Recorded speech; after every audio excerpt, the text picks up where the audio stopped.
oftentimes, I have no problem with coming on here and telling you guys about my scars, my struggles, my issues in the past, so on and so forth. The things that I've gone through, my family's gone through, yada, yada, yada. And I would be disingenuous if what I'm going to tell you guys right now would be a scar. It's not a scar. It's an open wound. It's something that we're dealing with in real time and are continuing to deal with, and I'll probably be dealing with for a while. And I would just appeal to you guys, like, be praying for my family. If this video is out, the comments will probably be off because some weirdo is going to say something stupid and piss me off. And I don't have the capacity. So I take the passage in 1 Timothy about caring for the needs of your own family very seriously. He who does not provide for the needs of his family, specifically his own family, has departed, is worse than a non-believer and is not of faith. So because I didn't grow up with a big family, I've always loved being able to help out my family when I can. And what that looked like for us is 5 years ago, my wife's older niece, who was my niece, Danani, came to live with us. Danani was adopted by an amazing family who raised her. And she, when the family was moving to Texas, Danani came to live with us. And she's your wife's biological niece. Biological niece, my niece. And Danani did everything. Danani was out here shooting photos. If you guys go watch my videos from 2019, she was shooting vlogs. She could barely use a camera. And we paid her. She really did a lot of the stuff that... Printing the early Bless God merch. All the early Bless God merch. Fulfilling Bless God orders through Black Friday. Up until recently. And so initially, Danani lived in the studio of the old place. She had the master bedroom, which was oddly enough our buddy Tanner's room before Tanner moved out. Zach had the other room in the studio. Danani had the master bedroom. When we moved and we bought our house at the beginning of 2023, Danani kind of had her own corner of the house. And she was great. She was a part of our family. She was on family trips with us. If you guys saw me at Chosen Con, she was with us at Chosen Con. Danani had some troubles, and because she had some troubles, identity issues, so on and so forth, she had been going to church with us for the past 6 months. We had like an intervention. It was like, look, if you're gonna be here, like you going to church, girl. You going to church and you getting therapy. So to her credit, she's been going to church, and not just going to church, like going to church, like worshiping Jesus on her knees, started a Bible study, the whole bit. With her other friends. Here, asked us to co-lead one of the days. And she was doing well. And unfortunately, she was not doing well.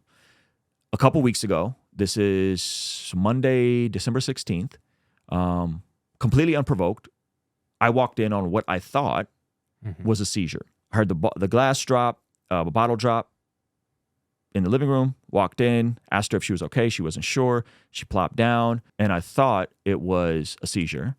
So I rolled her on her side. She threw up. Though Danani was going to church and loving Jesus, we knew that she did drink and struggled with alcohol and all sorts of stuff. And so I was like, is she drunk? I don't know what this is. Long story short, I called 911. They came. Everyone was calm. We told her she didn't have a history of seizures. They got her to they put her in hospital. We're thinking like, hey, this is going to be good. She kind of has a scary night. I'm packing a bag for her. I'll pull an all-nighter. I'll pick her up at the hospital. You're saying good as in... This is scary. Like this spark you to be like, I need a life change. You need some ambition. You need to get the ball rolling, right? And that was you thinking of positives in a scary situation. In a scary situation. Thankfully, my son saw some of this seizure, and I told him to come back here in the studio. So he's actually sitting here. He's 10. Yeah. And they said, hey, don't worry, we'll get her there. Don't follow us. You don't have to ride with us. We're getting her vitals back. She was breathing when she left here. And they said, wait for the hospital to call you. So I pack a bag for her. My wife packs a bag for her. We were like, okay, well, I'll go pull an all-nighter. It'll be fine. And 30 minutes later, the hospital calls and it's like, where are you? She's in critical condition. You need to get here now. Basically what happened is right when she got into the emergency room, she went into cardiac arrest. We don't know why. We don't know what happened. They gave us multiple possibilities. Some are pulmonary embolism. Some we just don't know. 24 years old, as far as we knew, didn't have any major health conditions. High heart rate, had some stomach pain. Her brother was in there trying to take her to urgent care. Samaji, who was with us, trying to take her to urgent care. The night this happened, and we don't know. We don't know what happened. But long story short, I knew it hit the fan when I was sitting there, and they sent 2 grief counselors to sit with me as they're trying to bring her back. And the look of despair on every nurse and every doctor that came in trying to make sense of it was rough. And we prayed and prayed and prayed and prayed and prayed for a miracle. And they brought her back 4 different times, and they brought her back long enough to allow all the family to gather around and to say their goodbyes. Her brother, oldest brother Tramari, was able to fly in from Phoenix. All of her sisters on her adopted side of the family were there. Grandma, we were all there. And Tuesday, December 17th at 5:25 p.m., Danani went to be with Jesus. And it's been very difficult for us. It's been very difficult to tell my son, and my son was really close to her, my 10-year-old Levi. He took it the hardest. My 3-year-old still doesn't understand what's going on. And again, the boundary for me, guys, just so you know, is like vulnerable but not intimate. Yes. Vulnerable but not intimate. I don't go on here and I don't tell you guys what I just learned in the Bible in the morning, what the Lord revealed to me in my prayer time, the conversation I had with my wife. And so some of this stuff, it just didn't need to be public. And we had the Christmas break built in, and we had a bunch of clips built in. And so I was able to not work for, I would say, 2 weeks? Because we didn't really do anything that week of. And we're coming in break and giving Zach and everyone updates, and it was rough. And I didn't give anybody an update. Then Samaje is her brother. Samaje, who works with us, is her brother. So then it was pretty much me and Chris, kind of just trying to hold it down as the family's taking care of business. And thankfully, we had a ton of podcasts and clips. And so there was that 2 weeks, the last 2 weeks, where I didn't do anything really. You guys were able to hold it down. Get the weekend before, clips. we had 3 podcasts for some reason, which usually doesn't happen. And so that was... It worked out. And so I did take time off. So it wasn't like I just kept working. I did take time off. However, the tricky part about something like this is the intrusive thoughts. I never understood people who dealt with intrusive thoughts. We have someone close to us that has OCD, and they talk about intrusive thoughts. And I never understood that until this. I'm just getting to a point where I've gotten to a point where it's not all I think about. There's the added layer of being a public Christian and feeling like I failed. There's the added layer of I was the one that walked in. Could I have called 911 sooner? I did everything I could for my first aid training, and when I've seen people deal with these sorts of situations with, I've seen people have seizures before. And so you knew to get her on her side. I knew to get on her side. I knew to make sure she was breathing. And so the coroners took her, the San Diego coroner. We don't and did an autopsy. We don't know exactly what happened. Did they ever get back to you? No. I mean, we checked, and it's just like inconclusive. We don't know yet. It's going to take months. Oh, it's months. They said 4 months. So we don't know.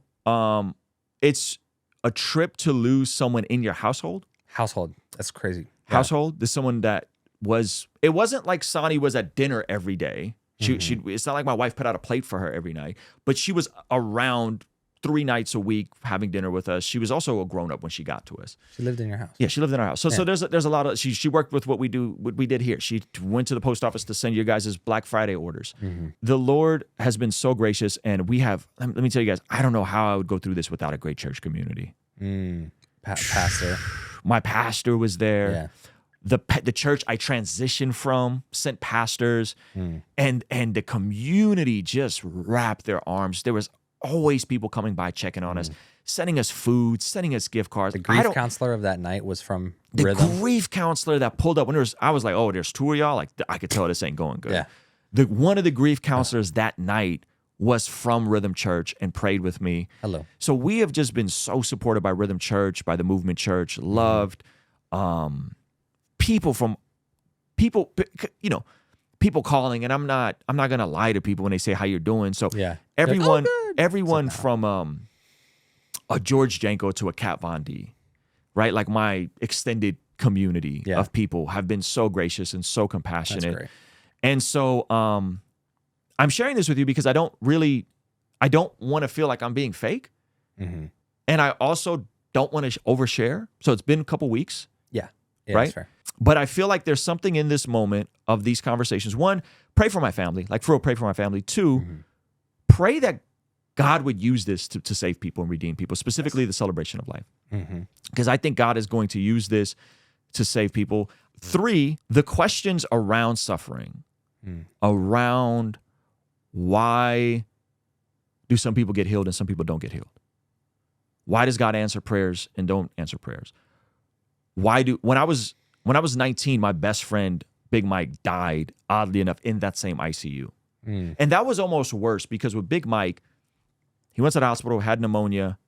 We thought he was going to be fine. Who dies from pneumonia? Yeah. 20-year-old dies from pneumonia. A month later, dies in ICU. The same ICU that Danani died in. This was almost not as bad because we knew right away, like, she ain't going to make it. It wasn't like, oh, I'm just going to go get, I have some stomach pain. Yeah. And then 21 days later, it's like, She's well, dead. it's escalated. Yeah. No, this was like, she went 4 hours without oxygen and we brought her back 4 times. And you knew Yeah. at the top of the night when they send the grief counselors. Yeah. It's not it's not looking good. And we told everybody that. And so I think the brokenness of like, man, this is heavy stuff. You know what I mean? This is heavy stuff. And the grieving with those who grieve, like it's just a different reality. And I have an amazing Christian therapist, Dr. Rudy, has been amazing. The Lord has sent people to me in real weird circumstances. I went and spoke at a church, and the people that hosted me, oddly enough, lost a kid 10 years ago. And the brother was able to just talk with me and just share with me what it's like to grieve and what to expect and what is that first year. What is the first birthday going to be like? What is the first anniversary of it? It being around the holidays was rough because we still had a beautiful Christmas. We still went to church. We still continued on, but that was rough. And and then this week, as the celebration of life is going to be this Saturday, I'm sharing this out of a place of vulnerability. Be praying for me. I don't know how you navigate something like this. I did take time off. I do have great counselors, specifically a Christian therapist that, Dr. Rudy was on the phone with me as I'm driving home from the hospital to let my wife go and see her in case she was, and we prayed for a miracle. And you know what? We had her for another 13 hours. The whole family was able to come. Everyone was able to be around her. And say their goodbyes and play Oceans as they, took her off the machines. And that's a long song. Yeah, it is kind of a long song. And it was surreal and it was beautiful and it was crazy. It's crazy. And so it's like, it kind of like the holidays and now I always felt bad for people who have a rough time around the holidays. And now I'm probably going to be one of those people that has a rough time around the holidays. And I can't go into her room. Yep. I went into her room once and it was really hard. And I'm really getting to a place of like not sobbing every day. Like it's been probably a couple of days since I'm not sobbing every day about it. Getting to a place where I finally am not, it's not the only thing I could think about. I can't go to sleep in silence. So, I don't know what Mike Winger has in the algorithm. I don't know who he knows over at YouTube. I need 11 hours of women in head covering. Every video that I start on YouTube before I go to sleep flows into a Mike Winger video. Every single video redirects into a Mike Winger live stream. And so Mike Winger, I feel oddly enough, very close to him, going to sleep because I can't go to sleep to silence. Like, because that's all I could think about. It's like reliving it in my mind. Could I have done something different? Should I have done something in the right? And it's the would have, could have, should have game. And I can't do that. You know what I mean? Like, I know it's not healthy. And so, that's where I'm at. And again, I don't know how people go through this without a church family, without access. My pastor's been so good. Without a therapist, without a Christian therapist, without friends. I don't know how people go through this sort of stuff. You know, it's like, man, I'm so good. And I don't know what all that's going to look like and the healing and all that and restoration. It's going to take some time.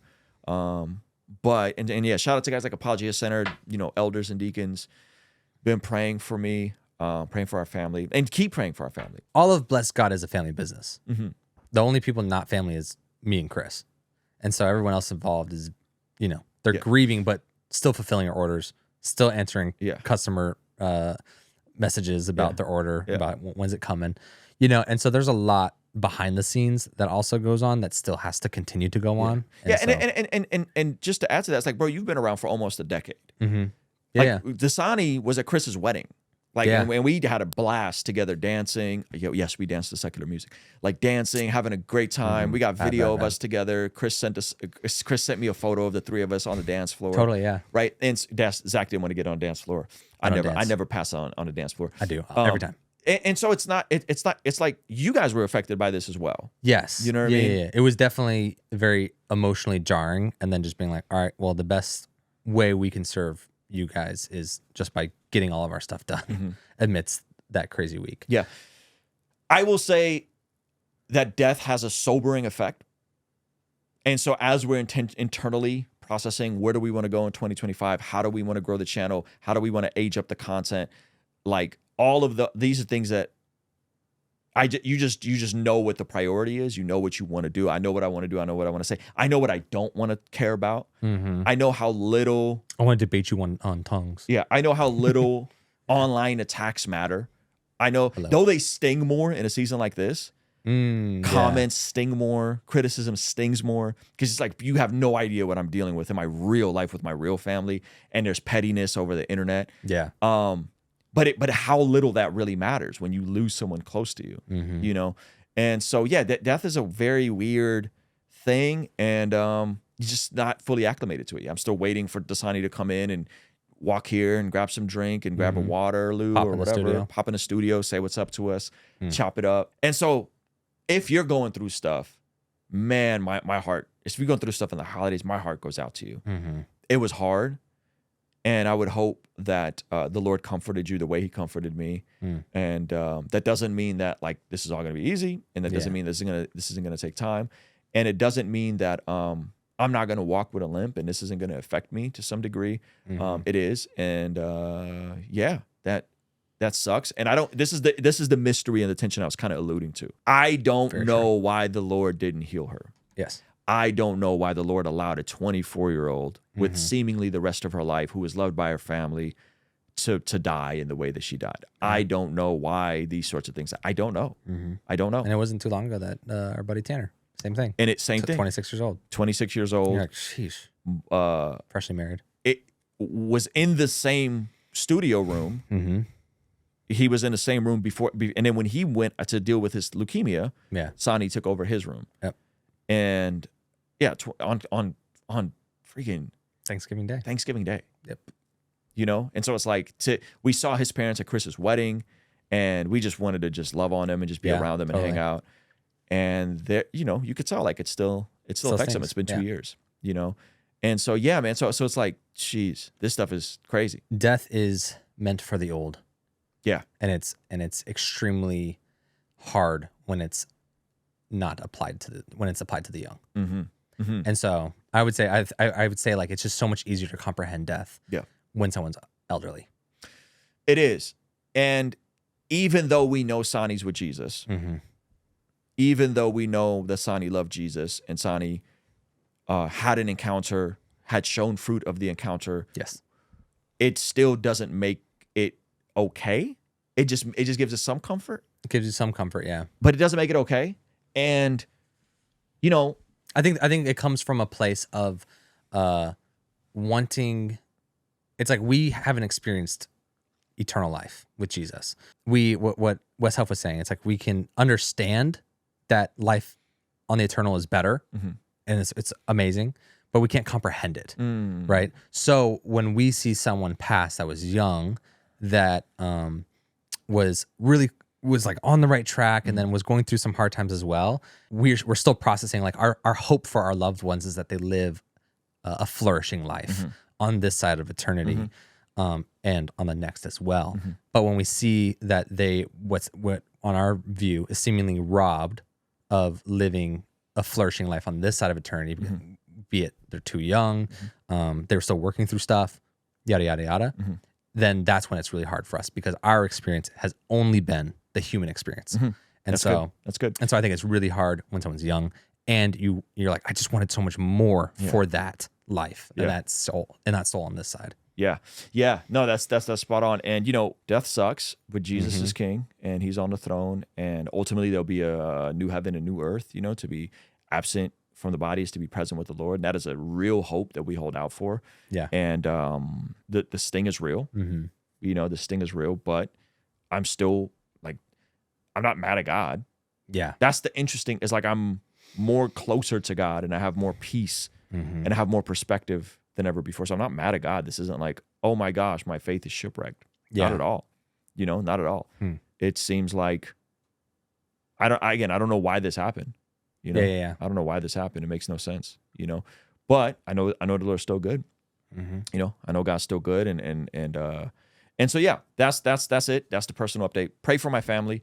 Pray for everyone connected to Danani, and pray that the Lord, in the short term, I know in the long term there'll be all things work for good for those who love God and are called according to His purpose. But in the short term, do me a favor and pray in the short term that God would use this for good, for the glory, because she has a lot of folks that are going to be at the celebration of life that don't know Jesus and aren't in a church, and I don't know of a better church for them to come to than Rhythm Church. It's a fact. And I hope that people get saved in situations like this, and I'm believing that people are going to get saved. But the professor, basketball legend, street legend, got saved at a funeral. I remember that. He shared that on our podcast. Testimony. Yep. Yeah, I think there was I vaguely remember hearing about that. There was quite a few people from Tanner's service that got saved. Yeah. So. Yeah. So anyway, appreciate you guys. Appreciate for all the condolences. Thank you guys.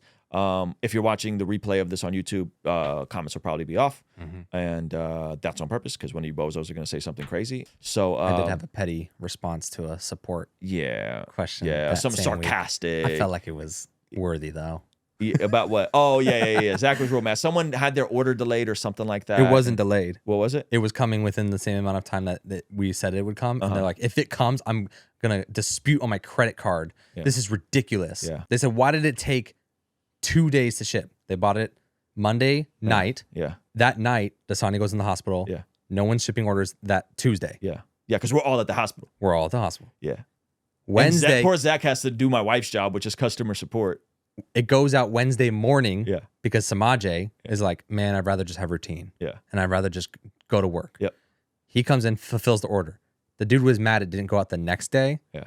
And so the guy was like, if it takes the full 5 to 10 days, I'm gonna be a refund. And I was like, bro, first of all, some of y'all be wild in the customer service stuff, man. Y'all be wild. Straight Karens about it. Yeah, y'all be wild. That was the first message too. First message out the gate. And so I had a tasteful response. What was your response? So he was like, I paid extra for the shipping or whatever. You refunded the shipping, right? Yeah. And then I said, hey, there was a family emergency. Or I said, you ordered it at night. I gave him all the details. At 5:23, whatever. Yeah. Ordered that evening. The next day or that night, we had a family emergency. Yeah. The whole business shut down for 1 day. Yeah. We started up the next day. It is on the way. It will come in the time that you are unpleased with. Yeah.